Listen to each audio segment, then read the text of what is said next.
sakin ang pamilya Duterte. They want to project the family as corrupt, as criminal, and all because we are a threat.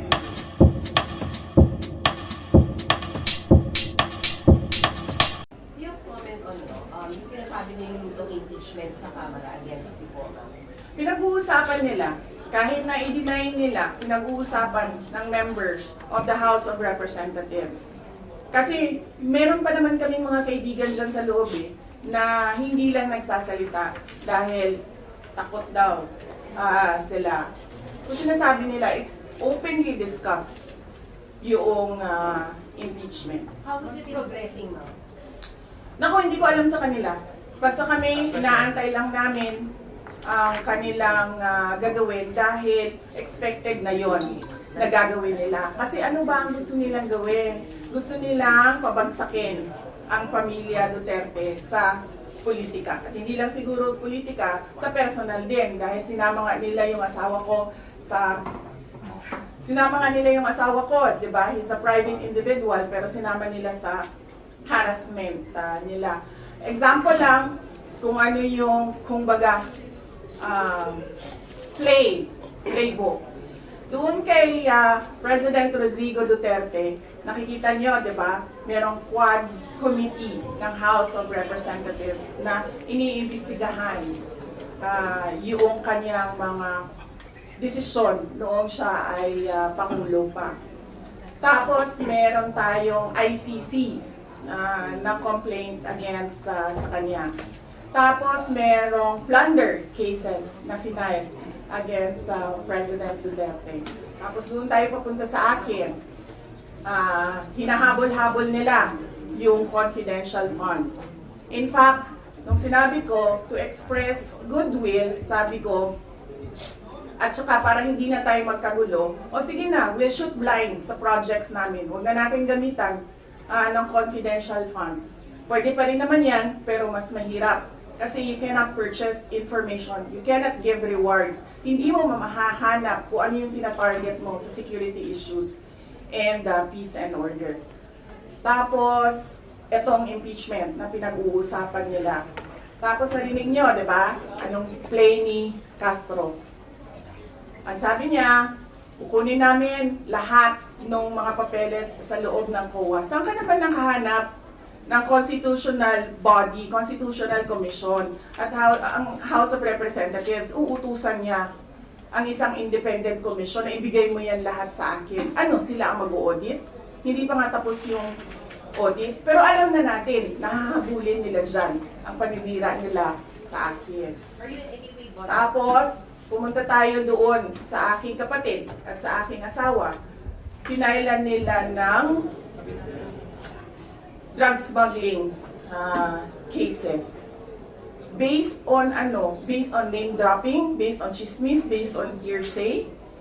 So nakikita ninyo yung gusto nilang mangyari. They want to project the family as corrupt, as criminals, as walang kwentang mga tao, kundi para sa pansarili lang nila. And bakit ba? Bakit?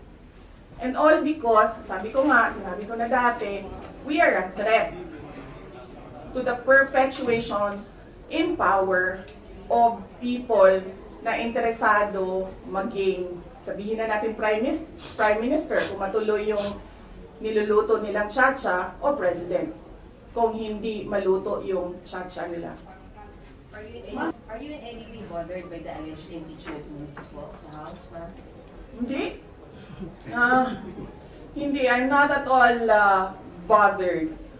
I am bothered na gusto nila i-frustrate ang pinili ng mga tao na maging Vice President, all because of power and politics. Pero kung ako lang, ulitin ko lang unang-una, hindi ko gusto tumakbong President. Di ba nga, kaya nung tinanong ako ng magkapatid na Marcos, ni BBM at ni Senator Aimee, kung tatakbo ako, diretso ko sinabi, January of 2021, sabi ko sa inyong lahat, hindi ako tatakbong Pangulo. Totoo yun. Tapos, hindi ako tatakbong Vice President. Kasi hindi naman napag-usapan yon before the deadline of filing of candidacy. Hindi napag-usapan ang pagiging Vice Presidente. Kaya tumakbo akong mayor. Kasi ano bang pangarap ko sa buhay? Maka 3 consecutive terms na mayor ng Davao City. Yun yung pangarap ko. Tapos, pagkatapos ng filing of candidacy, lumapit na sa akin yung magkapatid na Marcos. Sabi nila, hindi kami mananalo kung hindi mo tutulungan kami sa Mindanao at sa Visayas. Sabi ko sa kanila, okay, sige, dahil maraming big ticket projects si Pangulong Duterte sa Davao City, sa Mindanao at sa ibang lugar pa ng ating bansa na gusto nating mapatuloy. Kaya nga, di ba, tumakbo kami on the platform of unity and continuity na hindi natin nakikita ngayon na saan na yung mga big ticket projects. Wala na lahat. Unappropriated. So, pagpaalisin nila ako dito, or impeach nila ako, hindi kawalan sa akin ang posisyon na Vice President. In the first place, hindi ko naman gusto tumakbong Presidente. Hindi ko gusto tumakbong Vice President. Tumakbo lang ako dahil kailangan mapatuloy yung development projects sa Mindanao, sa Visayas, at sa Luzon. At naisip ko at the time, if I am Vice President, patututukan yung mga proyekto na yon na okay, wala na rin lahat ngayon dahil unappropriated na sila lahat. Do you regret the decision? Do you regret the decision? Of course not. I do not regret running for Vice President kasi imagine ninyo kung ako mayor ngayon at hinahabol-habol nila ako dahil alam nilang pwedeng tumakbo ito sa 2028. Diba? So, yun naman, tatakbo bang Diba? So, bakit ko nire-regret yan? Hahabulin nila ako. Alam nyo, kahit matanggal nila ako as Vice President, hahabulin nila ako until the day na maupo sila sa 2028. So, ano mang Ano? Ngayon na!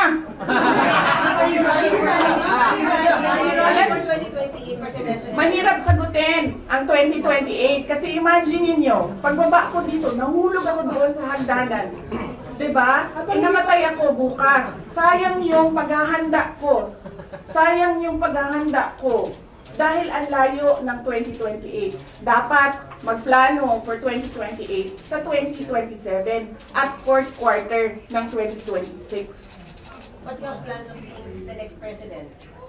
Wala akong planong ganyan. Despite yung harassment sa family mo. Yes, ma'am. Wala naman kami, ano ba sinabi nila, huwag kami matakot. Hindi kami takot. Hindi kami takot. Sumasagot lang kami sa kanilang mga atake sa amin. At gusto lang namin ipresenta sa taong bayan ang isang perspective na ginaganito kami dahil we are a threat politically and for power. Do you regret having the mark? Last question. Do I regret helping do you want to answer that question? Yes. Or alam mo ba ang sagot? And friends mo ba kayo Okay. sa Marcos? Senator Amy? Amy. Senator Amy Marcos? Magkaibigan naman kami. Last question. Helping Kasi ganito yun, sabi ko nga kanina eh. Inisip ko na yan eh. Sinabi ko kanina eh. Kung hindi naman ako tumakbong Vice President, mayor ako, hahabulin pa rin ako eh. Hindi nga natin alam kung sinong mananalo nun eh. Kung hindi ako tumakbong Vice President, hindi siya ang President, so likely yung isa ang President. Eh lalo na yun. Kita nyo nga doon, di ba? Tanggalin daw ang...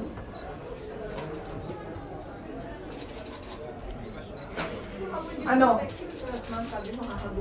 How would I protect myself? I hire lawyers, ma'am.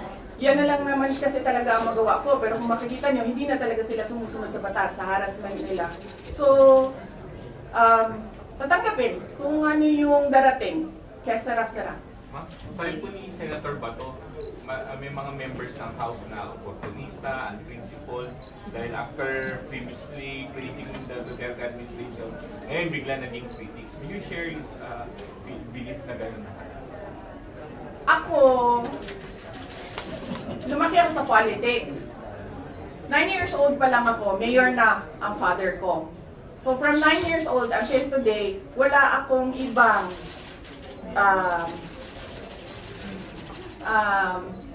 ano ba tawag dyan? Wala akong ibang universe kundi pag-aaral, nung ako'y nag-aaral pa, politika, nung natapos na ako nag-aral. Wala akong problema maghiwalay tayo sa politika. Diba? Kasi hindi naman talaga natin ma-define kung saan tayo bukas sa politics. Kasi eleksyon ang ating mga public officials dito May eleksyon Kaya hindi natin alam kung saan tayo papupunta bukas. Wala akong problema. Maghiwalay tayo lahat. Diyan kayo lahat. Dito ako mag-isa. Ang hindi ko naggugustuhan ay yung pambabastos. Yun.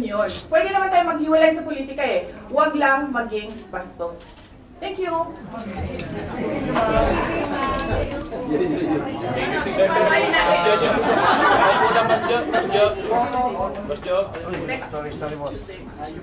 Thank you, ma'am.